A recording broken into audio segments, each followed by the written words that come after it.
Hello guys, welcome to my channel. Today we are going to see how to resolve if you are having issue with the mouse cursor disappearing when playing games in full screen mode on your Windows 10 or Windows 11 computer. Let's fix it guys. You just need to go to search menu and type control panel. Click on open it.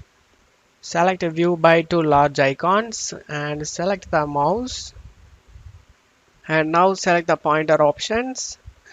And now in the visibility section you just need to uncheck this box guys, display pointer trials. You just need to uncheck it and select apply and OK. Hopefully this can able to resolve a problem. If you still having issue, then you just need to right click on the desktop and select the display settings.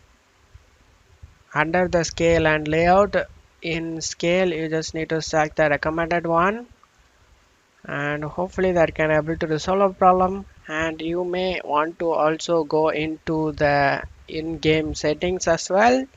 Make sure that your resolution settings are correct, it not overscaled, or that the screen isn't being presented as larger than it really is, in which case you might accidentally be seeing things coming out of the screen that are otherwise not intended to be there. I hope this video helped you guys. If the video helped you, don't forget to leave a like you guys. You can also subscribe me and support me guys. Thank you.